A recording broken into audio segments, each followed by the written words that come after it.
A warm welcome to you all to today's webinar.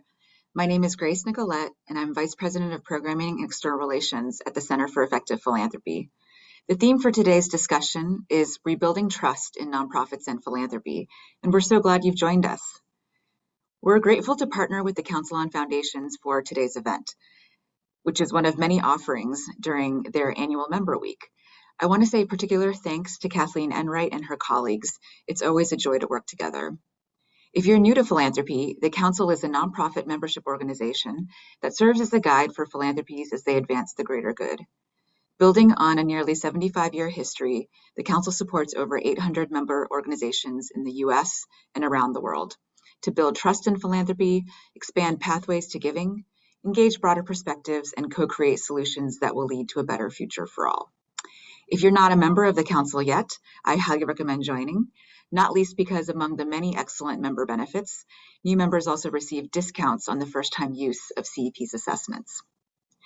I encourage you to check out both organizations' upcoming calendar of events if you'd like to stay up to speed on some important conversations in our sector. I'll be announcing one of CEP's upcoming events at the end. I also want to say a special thanks to our event sponsors, our premier sponsor, the Walton Family Foundation, and our sponsors, Jacob and Valeria Langloth Foundation and New Hampshire Charitable Foundation. For those of you tuning in who are new to CEP, we help foundations and individual donors to improve their effectiveness and increase their impact.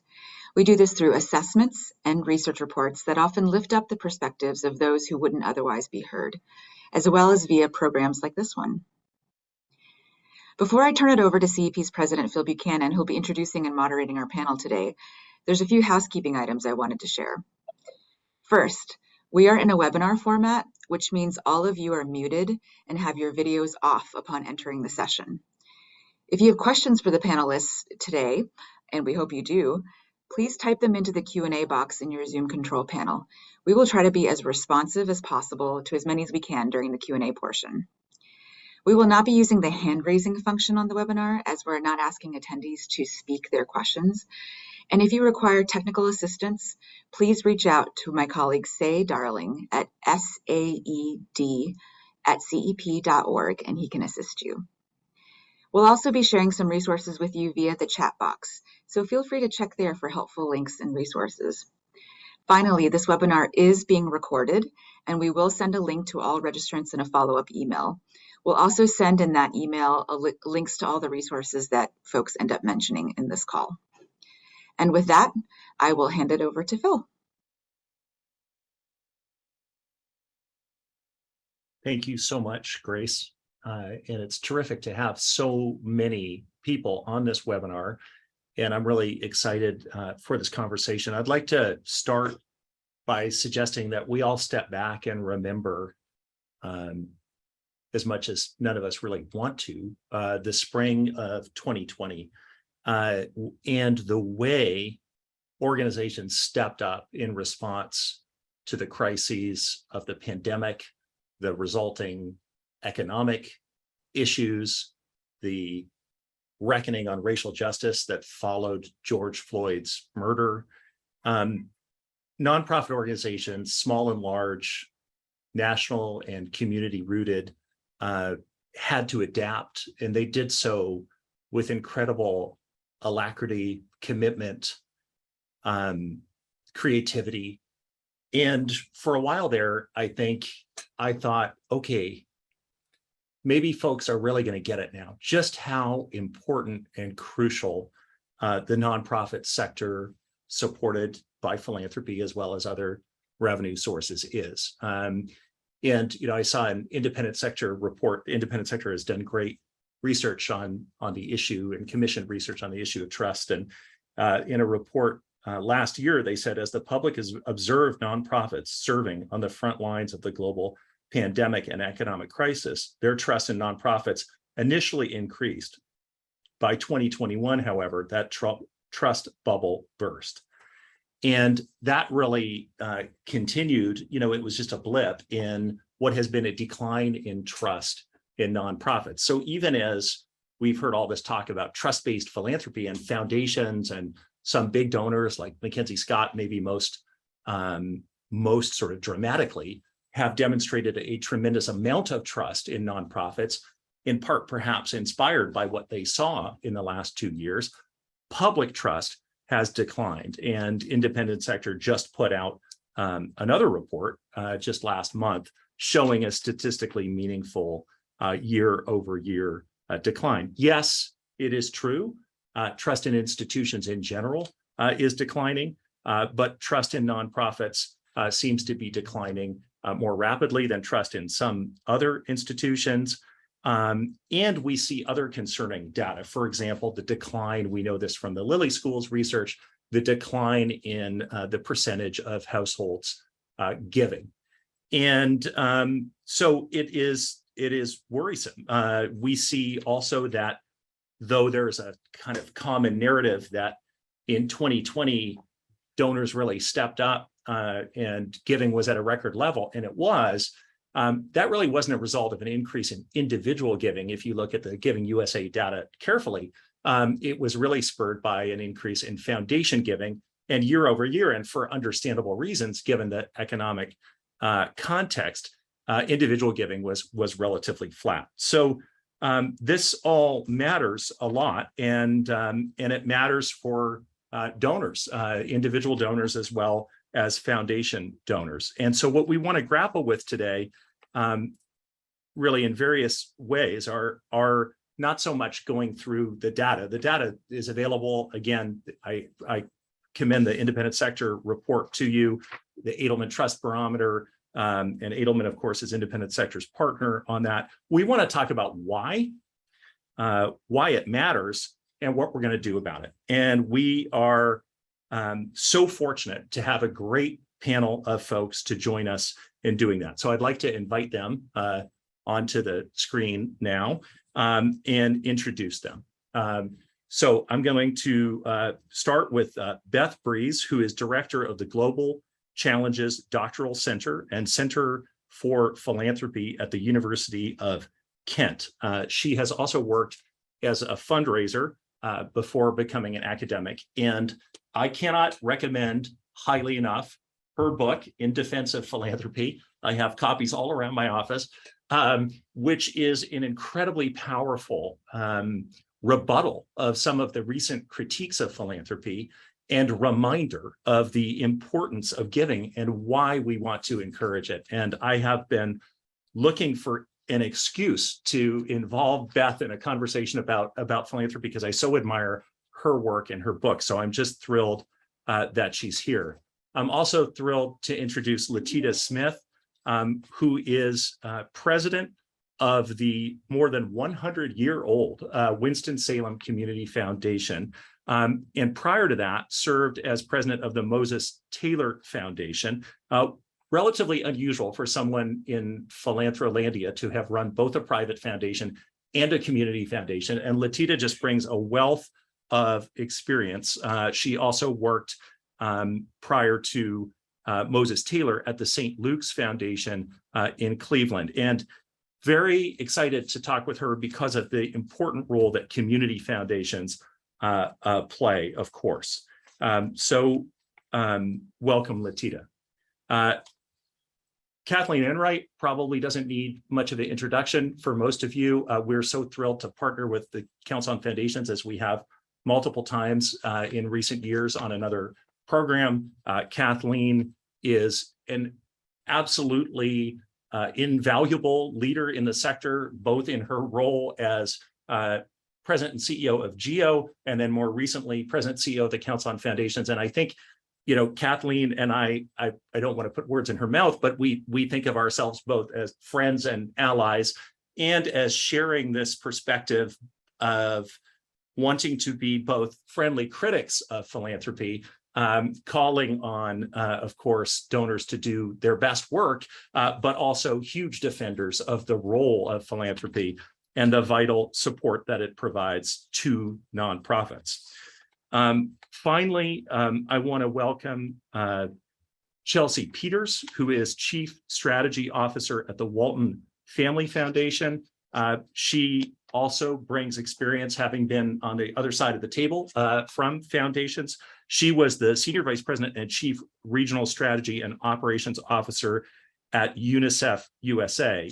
In her current role, it's pretty self-explanatory. She focuses on foundation strategy. She is an extremely thoughtful thinker about questions of foundation and donor effectiveness.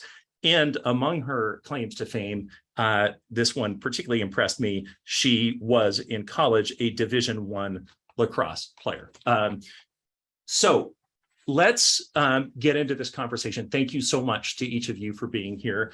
And Beth, I told you how excited I am to have you here and how I think your book is so relevant right now. But you told me that you also thought this was a really important conversation and you would jump at the chance to be a part of it.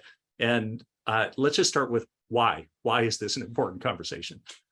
Thanks very much, Phil, and thanks everybody. It's good to join you from the UK. The sun is setting here, which is why my colours are slightly different to everyone else. It's becoming evening.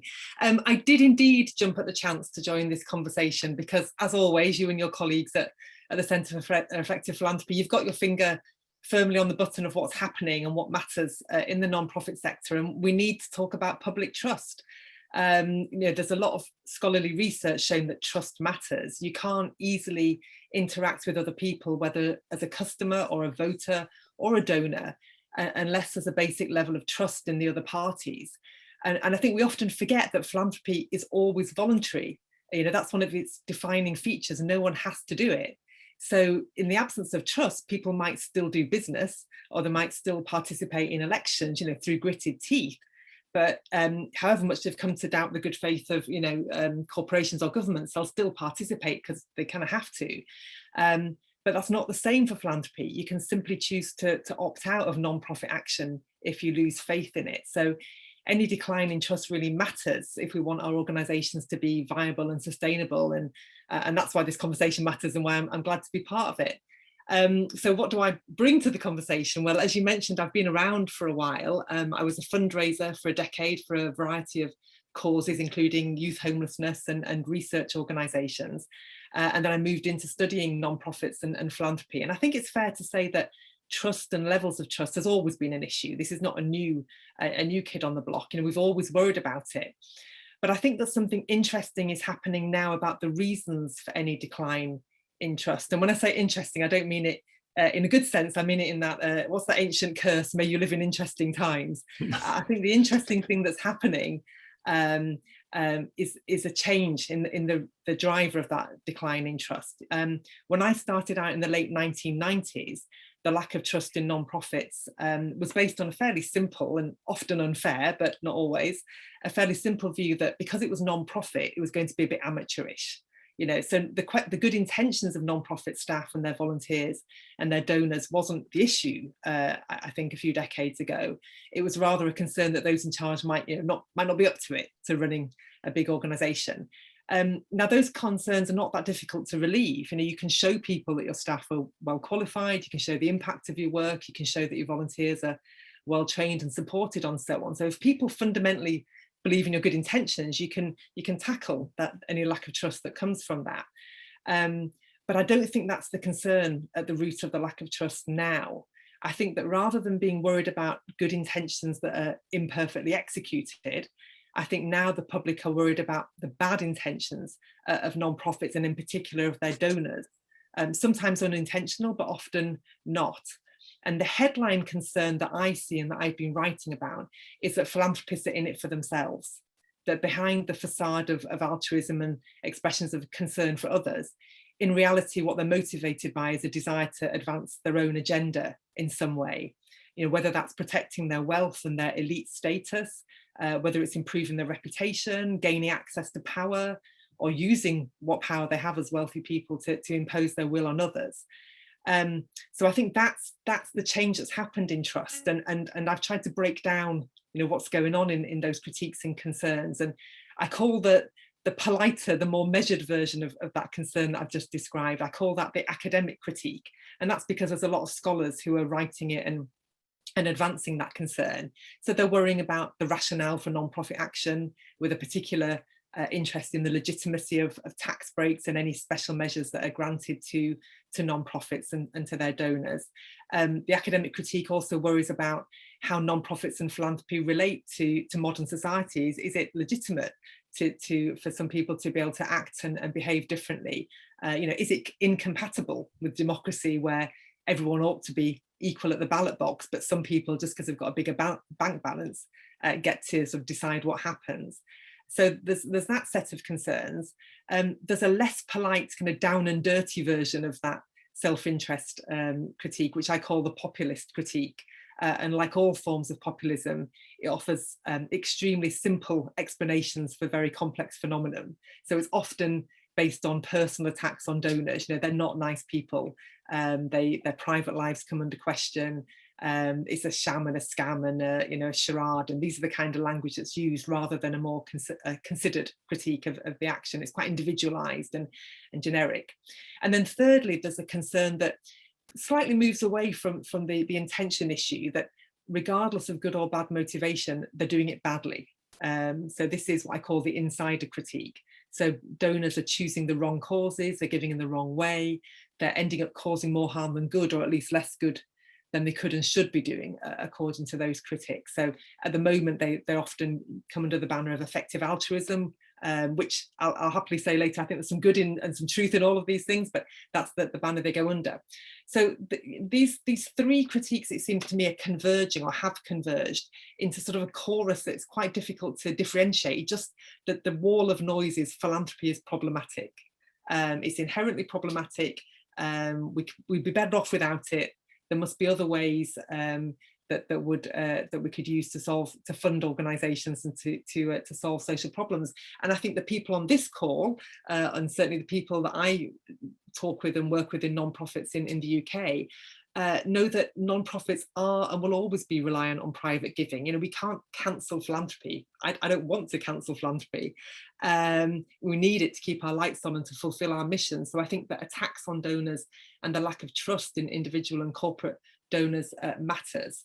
So that's where I'm at in this conversation, why I'm happy to join it. And I think that the core point I'd make is that if you're running a non-profit, you might think, well, who cares if people are having a go at wealthy people over there? But I think it matters, because if you undermine the reputation of philanthropy and make it seem something dodgy rather than aspirational, then when people come into money, whether through business or inheritance or divorce or winning the lottery or whatever, philanthropy won't be on their radar of something that it's good to do. They'll think it's something you do if you've caused a problem, if you need to mop up your behavior and your reputation. So that's how I think we can link the issues I've been talking about. Yes, thank you, Beth. And one of the really interesting as in interesting times that we live in, sort of realities about some of the critiques, and you and I have communicated about this, is that they barely mention nonprofits, some of the critiques of philanthropy. And the independent sector report that I referenced that came out last month, it shows that it's still a majority who have trust in nonprofits in this country, but the numbers get much lower when you ask about trust in philanthropy. But we have to understand, and this is the point, obviously, that you're making, the relationship between the two. And I guess before I bring in others, I want to ask you two things. One is, I don't think you're arguing that philanthropy is perfect or that critique is not helpful, but rather you are arguing with particular critiques. So that's one thing. Like, let's just start with that one. Do I have that right? You do indeed. Yeah. A defense of philanthropy, the act of private giving, is not a defense of every philanthropist and every philanthropic action. It can't be. In any world, there will be problems. There'll be people who do things less well than others, people who do have bad motivations. So of course, philanthropists are no different to any other subset of the population. But I think that the very generalized, unnuanced critiques of philanthropy that we see, when you start seeing comedians making fun of philanthropy, when you start seeing it as a trope in Hollywood movies, and believe me, once you start looking, you can't stop seeing it. Whether it's the Muppet movie, whether it's the bad guys, whether it's James Bond, there's often a baddie disguised as a philanthropist who's pretending to do good in the world, but in fact has got their own agenda. So that's my concern, that it's not that individual philanthropy is problematic, which of course it can be sometimes, but that the whole exercise is doomed and we'd be better off without it. That's okay. What I'm worried about. Okay, one more for you, and then I'm going to bring others in. What about the folks who might be listening who say, okay, but you can't really demonstrate that the decline in trust, whatever it may be in this country and in the UK, or the decline in household giving rates is linked or caused by these critiques. I mean, yes, some of these books were widely read, but not that widely read, right? What would you say to that? Like that we don't actually fully understand why trust is declining. And maybe it's got nothing to do with the critiques and the cultural sort of memes that you're describing. Yeah, if only we could find simple causal explanations like that, it would make life a whole lot easier. But I think I'd push back and say two things. One is people on the call, if they work in a non-profit, try asking your staff, especially your younger staff or colleagues, what they've heard about philanthropy on social media, as I say, in comedian sets, in just a sort of general word on the street. And you might be surprised at how mocking the concern is, and how they're sharing memes where people are raising these concerns that I mentioned earlier. And the second thing I'd say is that although you can't show that by knocking something people don't want to do it, everything we know about how you get people to do things, whether it's to give up smoking, to wear a seatbelt, to be environmentally friendly, to take more exercise, we know that positive reinforcement works. So, we say, well done, you put the lights off, well done, you had your 5 a day, or, we encourage people, even when they take very small steps. If we think the thing is good, we give positive reinforcement so they do more of it. So it doesn't make sense then that if people are giving philanthropically and we say, yeah, that was a bad gift, you did it badly, you gave us the wrong thing, oh, you're just doing it for tax breaks, that somehow that won't lead, that negative reinforcement will somehow lead people to do more philanthropy. And I am going to just say one other thing, forgive me, but we live in a time of multiple crises and we need more philanthropy, not less philanthropy. We have the environmental crisis, racial, social justice crisis. In Europe, we have a war, which is causing all kinds of extra need and for a greater non-profit response. This is not the time to be undermining the reputation of philanthropy and deterring people from giving. We need to be saying, well done, we'll help you give better and more effectively, but we don't need to be saying philanthropy, you're probably just a tax dodger. So sorry if I said three things instead of two.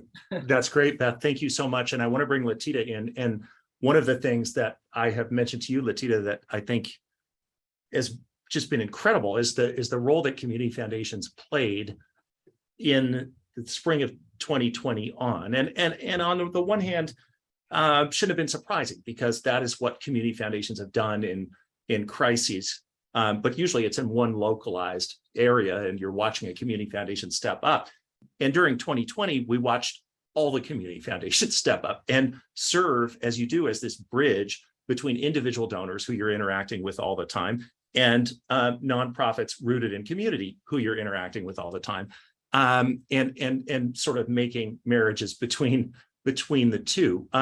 So when you hear this conversation, knowing that you're, in community, working with individual donors and nonprofits, how do you see it? Are you worried about trust in your community? What's your take?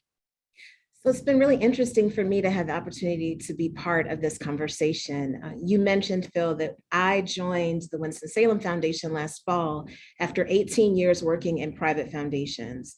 And one of the things that immediately blew me away when I came to the Winston-Salem Foundation was the love and the pride and the trust that this community has in its 102-year-old community foundation. They feel deeply invested in us and our work, and that's just different from any other experience that I've had in philanthropy.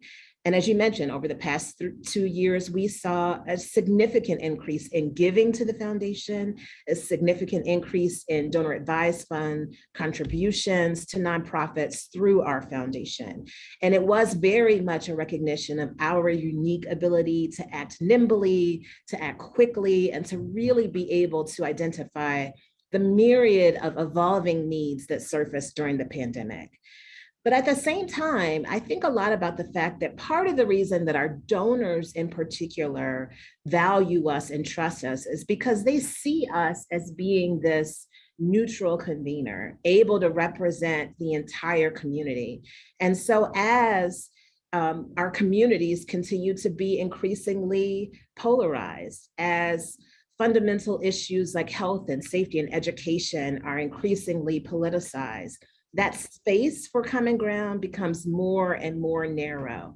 And so my colleagues and I think a lot about how we continue to represent the entire community, even as we remain uncompromising in our commitment to racial equity, how we continue to expand the number of folks in our community who see themselves in philanthropy and in the Winston-Salem Foundation, even as we're also looking to sustain those donors and those partners who've come along and brought us to our 102nd year. And so I think that that's a way in which we think all the time about the trust that has been invested in us, how we're good stewards of that, and how we continue to expand that trust to be more of a reflective of the entire community. This is so important what you're bringing up, the relationship between the polarization in the country and questions of trust in the sector. And then the challenge, I think, that exists of being true to your values, for example, with respect to racial equity. And so saying, you know, there might be certain donors or organizations that we simply don't want to interact or work with, because to do so would be to normalize extremism, potentially, on the one hand. And then on the other hand, we cannot just be a choir talking to each other. We have to try to influence people and build coalitions, and then add into that mix the fact that there has been, I think, a orchestrated, deliberate effort to paint philanthropy, to target certain foundations as pushing a woke agenda, which likely further undermines trust for folks who are inclined to believe that silliness. How can you just say a little bit more about how you seek to, keep the tent big but not too big? How do you think about that, and like, what does that look like? Are you gathering people together in community and talking about difficult questions and issues, or are you trying to avoid those divisive issues as you work in community? I think I place a lot of value on the fact that we have this unique opportunity to speak across our community. And so I am continually thinking about how we honor that unique position that we have and really look to sustain it. And certainly in any conversation that I have with my board and any conversation I have with our team, we will have for as many people, as many different ideas about where we draw that line. And so we continue to engage in thoughtful dialogue together. But I think we think a lot about how we can educate our partners about what's happening in our community, because they do trust that we can give them a really nuanced and deep understanding about what's happening in Winston-Salem. So maybe they would have, varying ideas about the issue of desegregation in our K-12 education system if we ask them about the issue writ large. But if we talk about, these are the kids who exist in our school district, and these are the number of schools in our district where over 90% of the kids are of one race. And this is how that ends up impacting how resources are distributed. This is how it impacts educational outcomes. And this is why we continue to prioritize equity in education. I think that it ends up inviting more people into the conversation who would not have seen themselves as being part of it if we had approached it from a different vantage. Yeah, that's really helpful. Thank you, Latita. And Chelsea, you're at a private foundation, and your colleague actually, full credit to her, suggested to me and my colleagues, Sarah and Grace, who everybody saw earlier at some point, why aren't folks having more conversations about trust? And, you know, it really struck me because I don't hear a lot of private foundation leaders actually talking much about this, but clearly it's of concern to you and your colleagues there. So why? And what's your take? Why is this worrying you? Yeah, thanks, Bill. And just to echo everyone's overall sentiment for the importance of this conversation, you know, trust at the end of the day, it's the lowest common denominator for everything that's good. Trust is what propels growth and progress. And so for the Walton Family Foundation, which is a 35-year-old family-led foundation with 3 generations coming together to tackle tough social and environmental issues through collaboration and a community-led approach to change, our work hinges on trust. So why it matters is because I don't think we could get our work done if there wasn't partnership, knowing that the problems of today are too complex and interconnected to solve alone. And we know that we can't just be leaning on academia or the government or the private sector. We need to all think about a comprehensive approach to solving a lot of the big global and complicated issues of today. And the second is, again, kind of going back to that really community-led approach to change. If we know that community-led change is really essential to lasting impact, and community-led change requires trust, requires a deep understanding of goals and aspirations and values to collectively work together. I think that the Edelman Trust Barometer and independent sector study, why we were excited to really have this data at our fingertips, is so that we could have conversations like this to really come together and explore and to dive deep into the why, into the how, into the what is this going to do, not only for us to talk about it and to be more aware and informed in how we could be effective in our grant making or in the deployment of our resources, but also like really, how are we going to take action, and how are we going to take action now? And so for that reason, we again wanted to have this conversation. But I think the 2 points in the Edelman Trust Barometer that I think are important to mention, now knowing that everyone took a look at the research, Beth obviously gave a great overview of some of those key factors that have led to this distrust, is the 1, 6 in 10 respondents, noted that they default to distrust, and 2, more than 60% noted that, they were unable to have constructive conversations or civil debate on the issues that they disagree on. And I think that's what we really need to focus on, because we know that if we need to collaborate and if we need to partner to address the complicated issues of today, and if we want to ensure that we can have a community-led, community-driven approach to impact and to change, we need to be able to sit around a table and to hear different opinions and different voices and different, solutions for how to really address some of these key issues, as a baseline. And so we're really excited about, I think, what the future holds, given that we're open to these types of conversations that we can collectively drive forward change. Thanks, Chelsea. One of the things I noted at the outset is that, and we've documented this in research we've done at CEP, is that foundations appear to be trusting nonprofits more. If we look at the provision of general operating support, streamlining of requirements, I just had a conversation this morning with a large foundation that said, this conversation is your application. That's a first. I've never had that happen before. And because we want to make this easy for you, we're going to write everything up. And,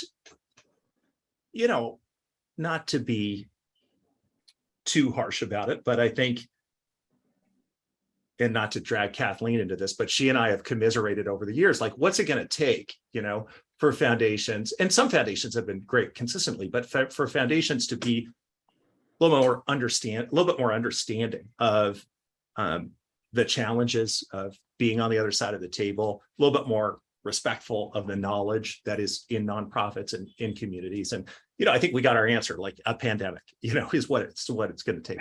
But I'm curious about your thought, Chelsea, on what feels like a weird disconnect to me, that like some of the big donors are trusting more, but the general public is trusting less.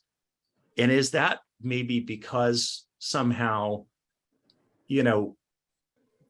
there is just this sense of big elite institutions as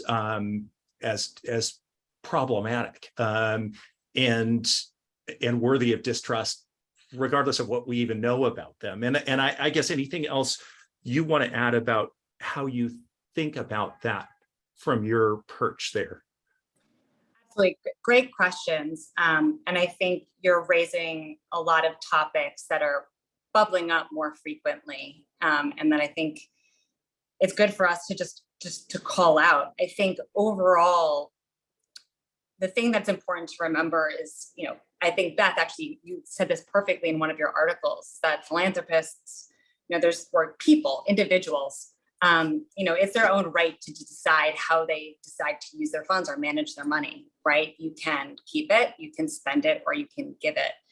And I think that we're seeing a lot of scrutiny and pressure and skepticism in how people are choosing to give their money and the approach to their philanthropy.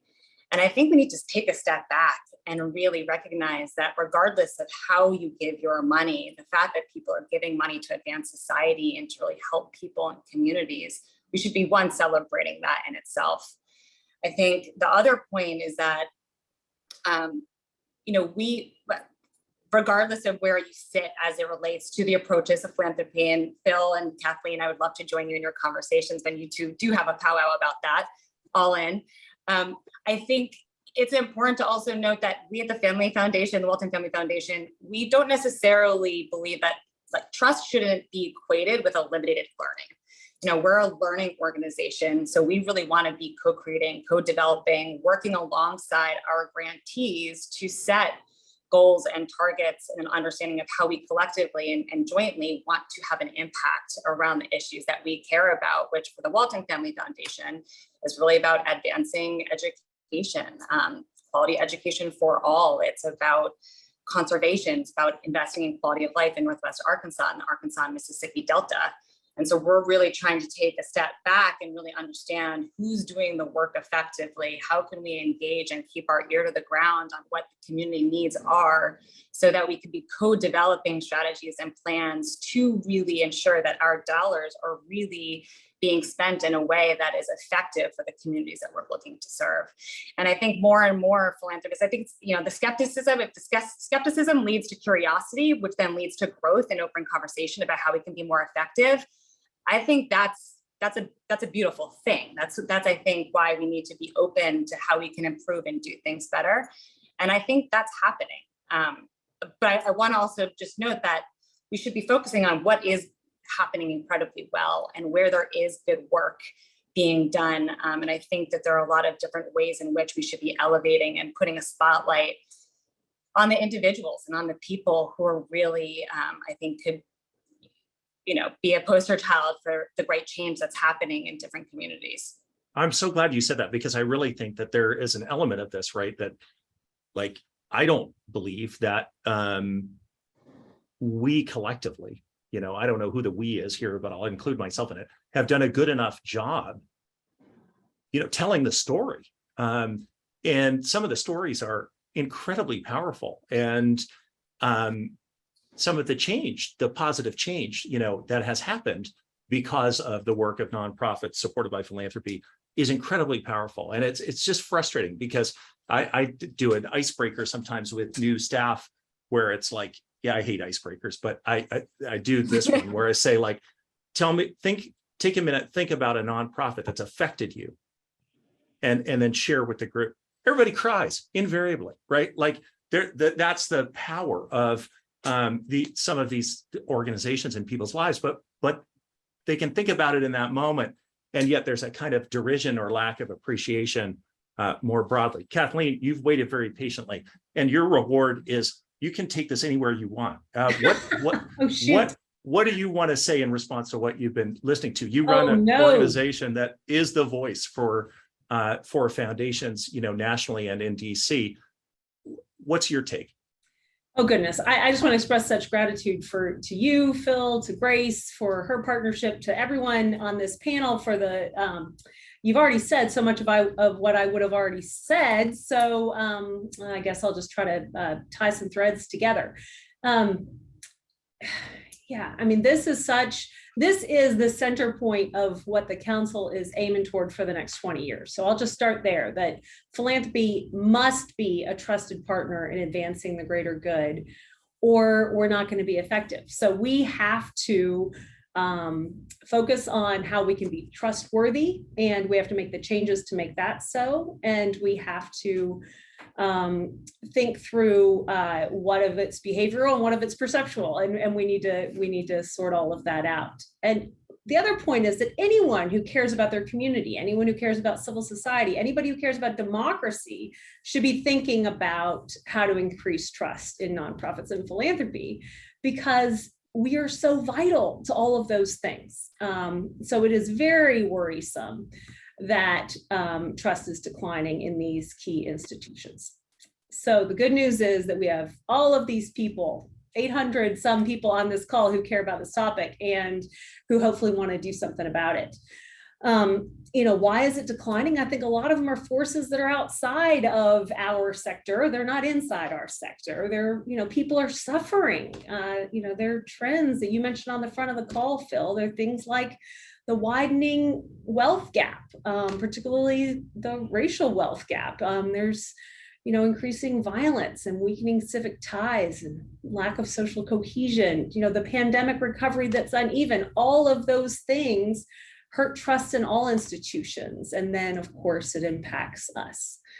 So, folks of wealth and power are in for extra scrutiny, and that's just how it goes. But the good news is that we can be a force for good and push back against those things that are causing suffering and weakening trust. So as we do that, we can take on a couple of the things that we mentioned.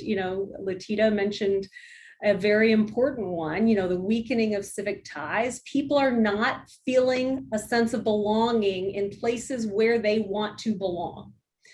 And community foundations are perfectly poised to re-knit together the communities and to rebuild that sense of belonging in those ties. And Latita outlined how hard that is, but it is incredibly important. So how do you build that common ground? How do you help folks see that sense of shared humanity, even when you disagree? How do you help folks, like Latita described, don't use those words that I hate the word trigger, but that set people off, that make them close their ears before they even want to start to listen. But instead, how do you help them see that you both care deeply about all the kids in the community? You both care deeply about the parks being clean and safe. You both care deeply about a host of things that you want to make better, and get together around that. So I think that helping philanthropy be agents of that kind of platform of common ground is a thing that the council cares about, that community foundations like Latita are already working on and are bright spots in creating. And I think that's part of our progress. The second thing I'll mention is about, recognizing and saying out loud that philanthropy has been the maybe unwitting beneficiary of tax policy that has exacerbated wealth inequality. So we have gone up a steep curve, a positive one, that has enabled terrific, important philanthropy at the same time that folks that has caused some of the suffering that we're talking about that's hurt trust. So this whole thing is tied together. So we can also play a role in reversing that. And foundations are already doing a lot of good on that front. Doesn't always have to, it can be programmatic and it can be policy work. But there are ways in which we can be part of that solution too. I wonder whether also there's a problem that's almost like maybe this is not the right analogy, but like a tragedy of the commons, in the sense that it doesn't feel like it's in anyone's interest to really defend philanthropy and nonprofit. So let me explain what I mean. Like, I hear a lot of, and I wonder what your take is on this, Kathleen, and then I'm going to start to look to questions from folks on the webinar too, so please keep them coming. But I hear a lot of, and have over the 20 years that I've been in this sector, well, yeah, philanthropy is dysfunctional. Foundations are dysfunctional, says foundation president, but we're doing it differently. And we've reinvented it. We've blown it up. We've disrupted it. And same with nonprofit leaders. Oh, nonprofits, eye roll, but we are different, right? And then there's been this kind of void, like, who is explaining to people what the collective is accomplishing, the collective set of institutions and nonprofits, which of course includes ones that are not that good and ones that are amazing, but that taken together have contributed a tremendous amount. So Kathleen, do you think that there's a role for folks, including at private foundations, but that have not generally engaged this issue in that big a way, to the point that I was making about, being excited that Walton Family Foundation was, a role for people to take that on? And how do we persuade them to do that? Well, there's certainly a role. And, to be honest, I think that this is part of an evolutionary journey for many institutions. It's growth, right? When you're young and new, and it's sort of like adolescence. You think you're discovering everything for the first time, and then you realize, like, oh, others have come before. That's what folks do in a field too. And so, I think many foundations, as they go through their stages of growth, realize they're part of a field that matters, and that they need to be builders. They need to help sustain and grow. And oftentimes that's when they get involved in field level policy work, and they get involved in field level change work too.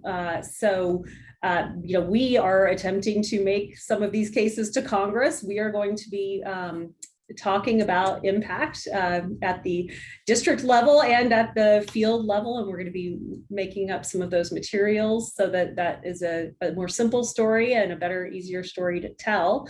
And we would love all the partners to come together in that. But yes, there cannot be a tragedy of the commons. There has to be a collective story, and maybe some shared key message points that we all uniformly get together around.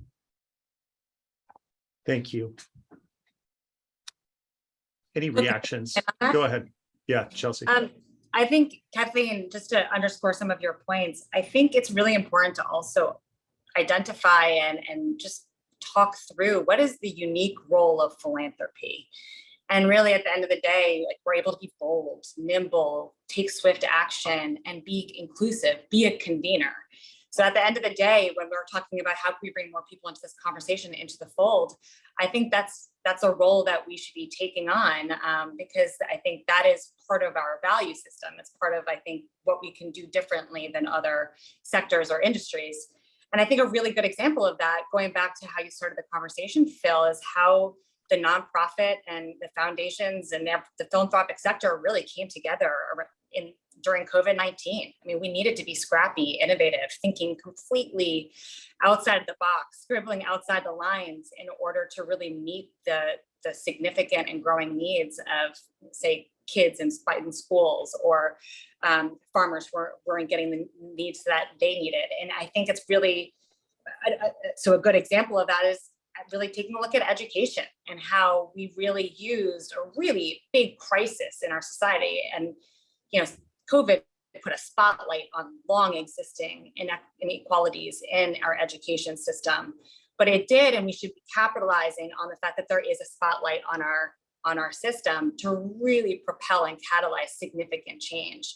And so things like a collaborative fund that the Walton Family Foundation supported with the Cleveland Avenue Foundation, which is the 1954 project, which is really about thinking about new innovative approaches to how Black educators were really meeting the needs of Black students. And I think that fund alone was really taking advantage of the fact that, teachers were in a different place. Instead of talking about math and science, they're thinking about the well-being of a child. It's a very different skill set with very different support that's needed in order to ensure that that teacher is equipped and is able to successfully execute against what they're being asked to do.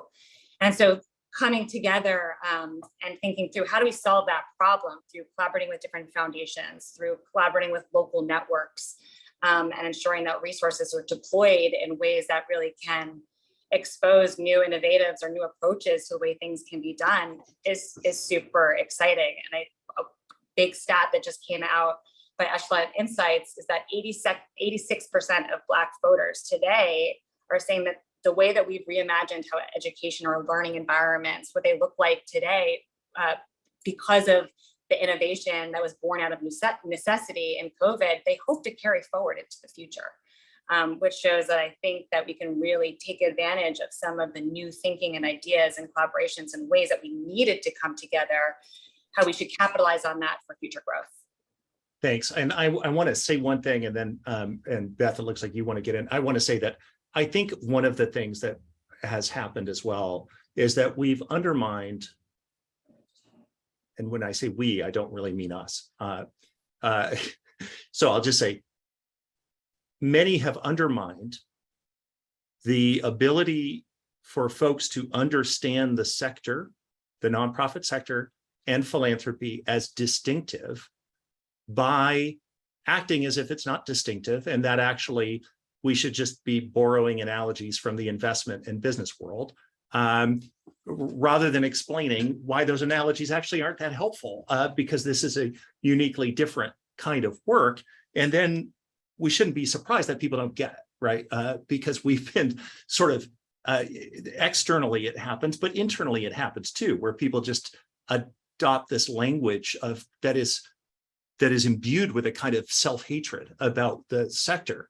And I think that has not been helpful. But Beth, you had a reaction, and then I want to bring in some questions. Yeah, and it follows on from what you said, really, and Chelsea's point about the distinctive nature of philanthropy. So I think when we push back, because the question, what are the answers to these critiques of philanthropy? Well, yes, there's some truth in some of them, but it doesn't undermine the role of philanthropy, because it's not trying to be government, it's not trying to be business, it's doing something different, and it's got its own distinct role. And if you try and make the comparison, it's always going to come up wanting. It's not based on democratic decisions. Donors are not accountable in the same way that elected politicians are. So of course it's going to come off badly in those comparisons. So I think I really just agree with what's being said about drawing out the distinctive value. What gets done because people choose to privately give that wouldn't have got done otherwise. And I think some of the examples that have been given so far are just really helpful. I mean, as was said, during COVID, you had immediate relief that was being done by volunteers and by organizations funded by philanthropy, helping people who are isolated, making sure they got their shopping, making sure kids still got educated and so on. But also the big issue of researching the vaccines and the cures was done in philanthropically funded labs with academics who'd had research grants over the years. The long, slow work that had been done by philanthropy over the years when you didn't know if it paid off. A whole load of laboratories in the UK got refurbished very fortuitously in the years before COVID. And then we were ready to go. Those scientists were ready because their labs were as good as they could be. And now, of course, not just research and relief, but rebuilding. People are worried about coming back out. Institutions have really suffered financially. We need philanthropy to reopen the museums, to reopen the sports centres, to get festivals going again. So these things all happen in between elections. The last UK general election was in 2019. That government was going to be in power throughout COVID. The voter had no chance to change what they wanted to happen. But luckily, philanthropy and non-profits are there. So that if you want to do something in any crisis that emerges, you can act between the ballot box and show that you care, show that you've got compassion, show that you're thankful for your health or for your life. So the philanthropy just allows us to act on those impulses rather than thinking the only way you can make anything be done is through government. And I think we have to get away from this binary opposition of, oh, if only it was done by government, it'd be better. We can have both. We need good government, good, strong, welfare funded government. We also need a strong philanthropic sector. Well, and if you're working on something like trying to stop families from being separated at the border or changing the criminal justice system to get at the, baked in inherent racism in it, you are literally trying to get the government to change, right? So this is often what philanthropy and nonprofits are doing. So a couple questions from listeners, and maybe we'll start with Latita on this one. This one is a relative, in a way, it's a relative softball, but then I got a couple that are more fast pitch that I'm going to get to because there's enough about it in the Q&A that I want to make sure we do. But to start with maybe the easier question. One of our folks watching who's a researcher on the sector and on philanthropy notes that in general, familiarity breeds trust, which we've already sort of alluded to, and that the independent sector research suggests also a link between familiarity and trust. And there are certain groups that are less familiar and then less trusting. Latita, I guess, I think you've already alluded to this a bit, but what can be done to increase familiarity by community foundations, by private foundations, by nonprofit leaders? How do we do this? Sure. I think, part of what we talk a lot about is just expanding people's understanding of who is a philanthropist.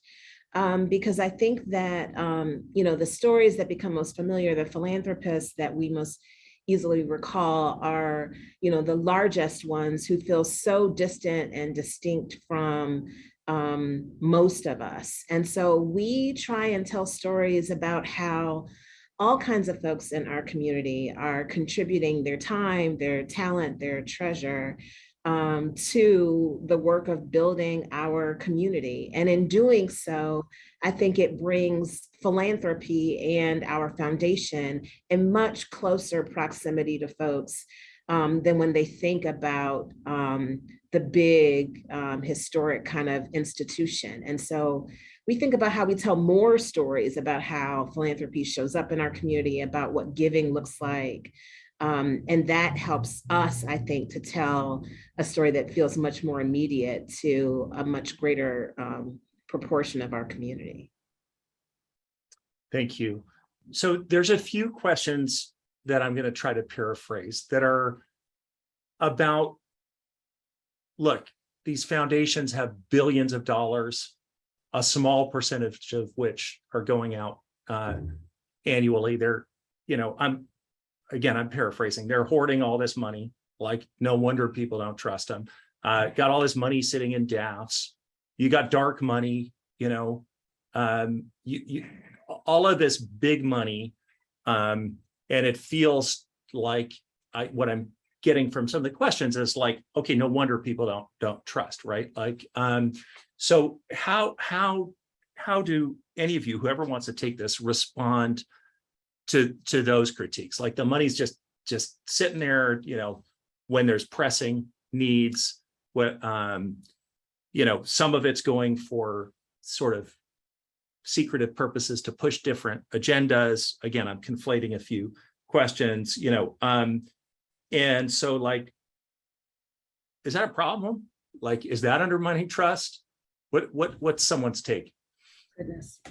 I will take all the additional input on this one that you are willing to give. I mean, this is exactly right. Yes, I absolutely think it is undermining trust, and I think it is a moment. It is a moment in time. I mean, this is it's a bit of a scarcity mindset that is not completely based in the facts. There is a private foundations are set. Some of them are set up for perpetuity, and some of them are paying down. And that is a glorious part of the philanthropic ecosystem. There is a place for all of these different types of actors in the philanthropic ecosystem, because we want some institutions to take the very long view. We want them to become increasingly sophisticated over every decade so that they understand the long tail of the issues that they're working on and that they know better how to address them. And they're not, going on a election cycle, as Beth put it, or on a earnings, they're making decisions based on earnings reports. So that is true. There's also a conflation between, all endowments at major universities and at private foundations.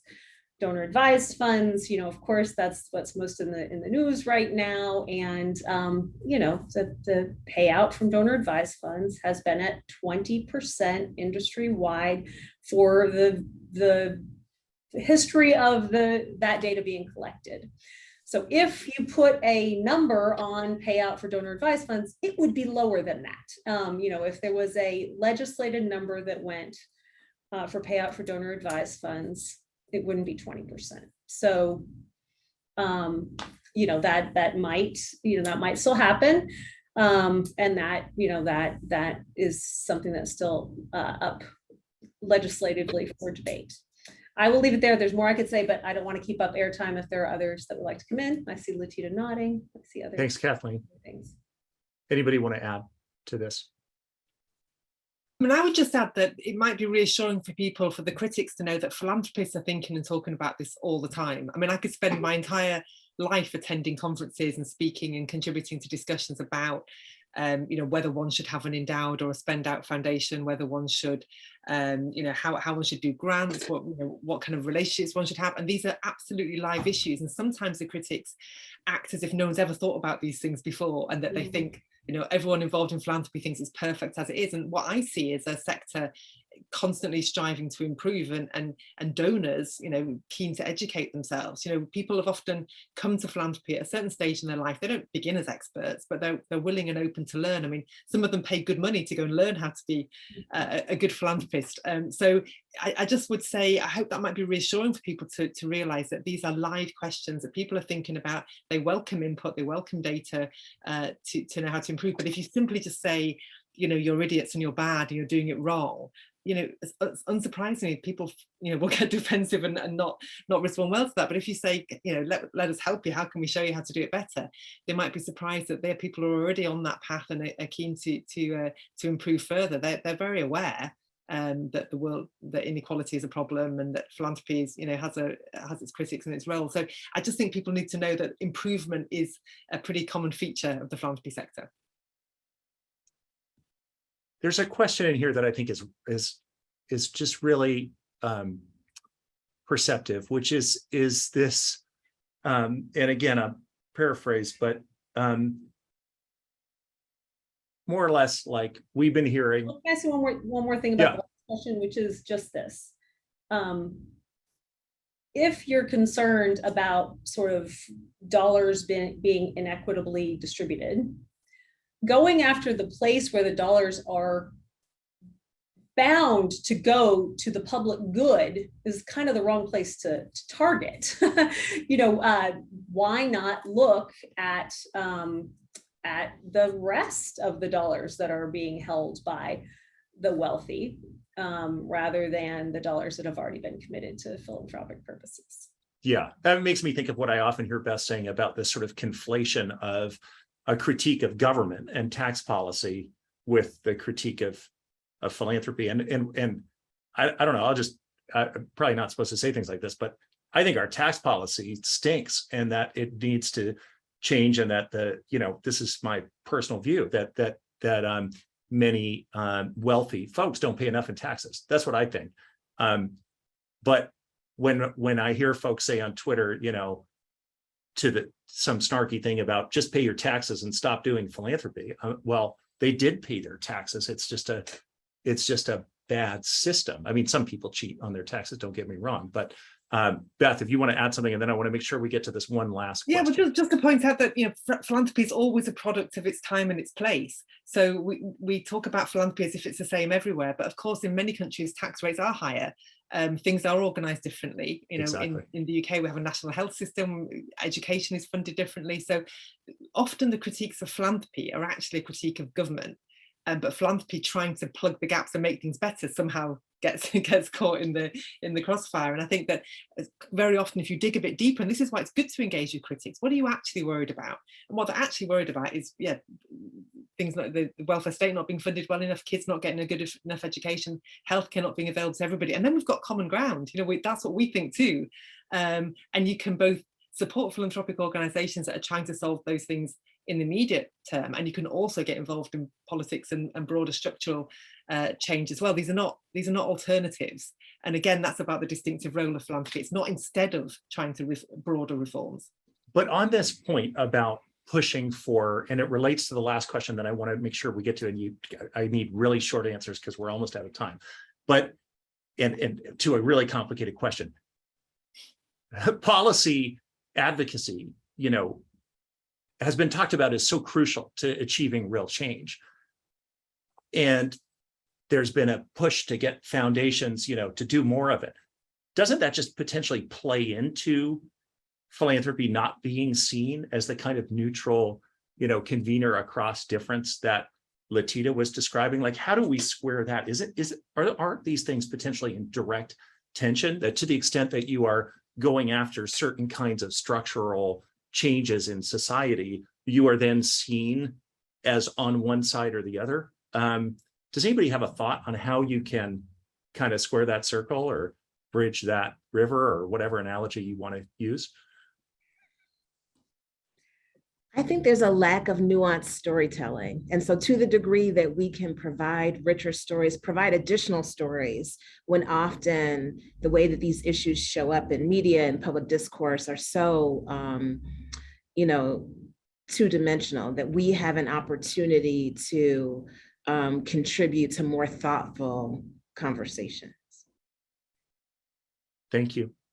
Yeah, I just agree with that. There is a lack of nuance. There's also a lack of historical reflection. And so if we think of a current policy debate, it seems very ideological, it seems very difficult to take aside. But if we just give a bit of distance and say, what are the things that philanthropy has funded in the past, that from where we are now, we'd all be fairly glad that they did, whether it's, women getting the vote, whether it's ending child labour in factories, whether it's same-sex marriage, from a bit more recent history. All of these things cost something. And of course there are activists, of course there are volunteers, but there's always you also have to run these organisations and pay for campaigns and so on. So I think that we should acknowledge the tension, we should acknowledge the worry, and that's why we also have democracy. It's not replacing democracy, but if people want to put forth their argument and back it with their time and their money, we can point to quite a good tradition of social progress having been achieved with the benefit of private action.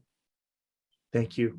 Kathleen? I'll just say in one sentence that some of the critiques that you hear are kind of a critique of pluralism. And so, if you want to advocate, there might be someone advocating in a different point of view on this, but that's also okay, because all of this is important to a strong democracy. Right, to that point, sorry, just to round it yes, out, please. Bill, sorry. Yeah, I was going to go to you next. Just to say that I don't think that policy or advocacy works needs to be partisan. You can also create non-partisan coalitions that are really with different stakeholders from both sides of the aisle, really working to achieve set outcomes. I think a really good example of that is what Colorado Succeeds is doing by pulling together different business stakeholders to all collectively work towards how can we create policy that is going to really ensure that what kids and youth are learning in school is going to equip them with the skills and needs to meet the market demands of jobs. And so I think stuff like that, I think we just need to be thinking more broadly. Again, to Beth's point, it's not binary. Thank you. And I think this has been a fantastic discussion. I'm so grateful to each of you for participating. If I can take the moderator's privilege of asking everybody who's been listening to try to champion the nonprofits that you believe are doing incredible work to the people right? and to try to champion the idea that giving more is better to everyone you know, especially now. I'm always looking for a better articulation of the role of the nonprofit sector in the United States, and I haven't found one, than one from John Gardner many years ago, who said the sector is one in which we are committed to alleviate misery and redress grievances, to give rein to the mind's curiosity and the soul's longing, to seek beauty and defend truth where we must, to honor the worthy and smite the rascals, with everyone free to define worthiness and rascality, to find cures and to console the incurable, to deal with the ancient impulse to hate and fear the tribe in the next valley, to prepare for tomorrow's crisis and preserve yesterday's wisdom, and to pursue the questions others won't pursue because they are too busy or too lazy or too fearful or too jaded. We need this sector, and we need it to be supported. Thanks again to our amazing panel, and I'm going to turn it over to Grace with just a few final thoughts before we say thank you one last time. Thanks, Phil. And with that, I'm going to bring today's discussion to a close, and we want to say a special thank you to our panelists for joining us today. If you enjoyed this webinar, please share with us any feedback you may have. You'll be receiving a survey in your inbox if you haven't already. And I want to announce here that CEP's next webinar will be on Thursday, July 14th, and we'll be discussing a new report that will be out that week entitled Much Alarm, Limited Action, Foundations and Climate Change. You'll be receiving an email about it, and we hope you'll join us. So thank you again, and farewell until next time. Thank you, Grace. Thank you all, and thanks to the Council on Foundations for doing this event jointly with us today. Bye-bye.